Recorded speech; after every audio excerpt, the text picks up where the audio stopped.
Hi, I'm Emperor Wang. Welcome back to Studio 304. I'm dressed a little bit differently today. I don't have the battle jacket on. Frankly, I feel a little naked, like a hoa. But the battle jacket is at the tailor shop, getting some mending done, getting a couple of new patches sewn on, including an Apollo 11 patch from my favorite YouTuber, Aunt Becky. And you should go check out her channel. Her father was a contractor on the program, and it's a fascinating story. But yeah, the battle jacket's in for maintenance, so here I am in more or less regular clothes. And anyone been keeping track of Silver? Silver done anything lately? I don't know. Just kidding. It has, of course. If you watch his channel, you watch probably an assload of other channels that are doing far better analysis of this crazy bull run that Silver is on. You don't need to hear the Wangster talk about it, but I'll tell you what I've done, and that's I've taken a not insignificant portion of my silver stack, 80 ounces, and over the last 2 weeks, I converted it into gold. And the last transaction is recently as Saturday. So 80 ounces, I got an ounce and a quarter of gold. A quarter ounce I got in Texas, and the ounce I got here in Hawaii. And of course, there was some cash involved because on a historic bull run, I was not getting spot for the silver. And if you were or did, let me know where. But what I did get was over twice what I paid for it because it was all some older bullion.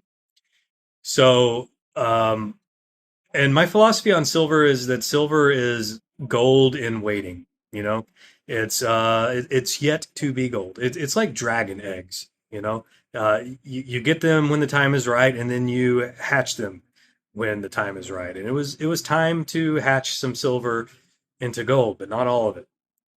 Or like basilisk eggs. We have a basilisk here in Studio 304. His name is Basil. Yeah, that's right. That's him. He lives down in the dungeons, in the archives portion of the dungeons, and he subsists on a diet of Studio 304 interns. In fact, when was the last time I fed Basil? Was it before I went on vacation? Uh, I might have to fix that. Uh, you know what? Who set up the lighting? It's all wrong. It's all wrong.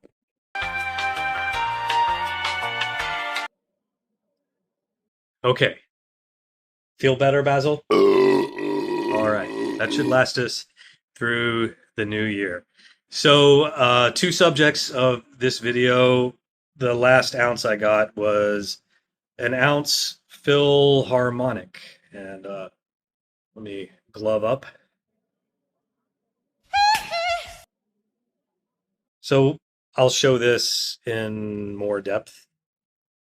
And then, after we briefly discuss that, we'll discuss this 1887 Jubilee head Victoria Sovereign with the angled J variety identifier. What does that mean? Oh, we'll talk about that.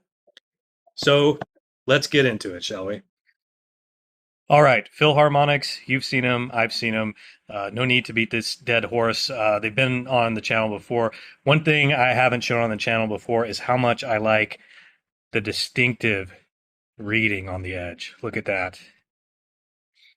Of course, as I've mentioned before, one of my favorite things about the Philharmonics is that Austria chose to showcase the arts on their coin, their flagship gold coin. But what I really like is that beautiful reading, just that pattern. It reminds me of like an exquisite watch or something. But any form of reading on a gold coin, I find beautiful, just the way all the little grooves catch the light. But I especially love the reading on these Philharmonics. All right, let's go on to the star of the show. Here we go. 1887, Jubilee Head Sovereign. This was Queen Victoria's 50th year in reign. And all 1887s, or even Jubilee sovereigns in general, carry a little bit of a higher premium over some of the other Victoria heads, the other two. because these were produced for the shortest amount of time. I think only for a total of 7 years. Somebody correct me. And it wasn't very popular in its time, mostly due to the comically small crown on her head. But that was a real thing. Queen Victoria had a second smaller crown that she liked to wear instead of the official crown jewels, because the real crown jewels she found just too heavy, it hurt her neck. She wasn't a very large person. Heavy is the head that wears the crown, is what they say. Queen Victoria said, I'll fix that. I'll just get a smaller crown. So that's what she did, and people didn't really like the depiction. So let me zoom out. So you'll see the angled J variety attribution here.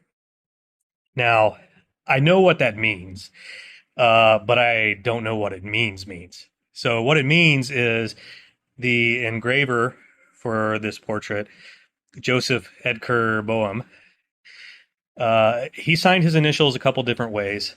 It was usually the J for his Joseph would be a normal, what they call hooked J. But in some rarer varieties, he signed it more with like a check mark, angular style, and they just called that the angled J variety. What I don't know is if that has any bearing on the value of this coin. I'm going to have to ask some sovereign experts out there, any sopsperts, or my British peeps. Let's send up the Brit signal. All my British peeps, weigh in on whether you think this angle J actually means anything. I don't know if it does or not. But it's cool to have. As you can see, I was hoping for an MS grade. It's AU58. I don't mind. Close enough. It's cool enough for me to get the angle J there on the holder, which I wasn't expecting.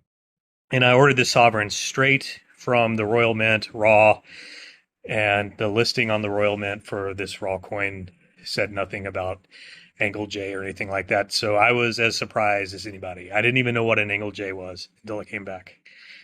So on the back, of course, the classic engraving of St. George trampling the dragon by who? Benedetto Pestrucci. Anyway, cool coin. You can see there is like a blemish right here. I think that's what really killed it, knocked it out of the MS60s and down into the AUs. But overall, very happy with the coin. I know people like looking at these, so I'll let the camera linger on it a little bit. I'm very happy with it. So coming up on this channel tomorrow, Monday, I still don't have to go back to work. So I think I might have another video for you guys tomorrow. Tomorrow will again be a something different video. And once again, like Bernie Sanders, I will be seeking your help tomorrow. So look for that video. And I hope everyone has had a great weekend and is having a great Christmas season. Cheerio.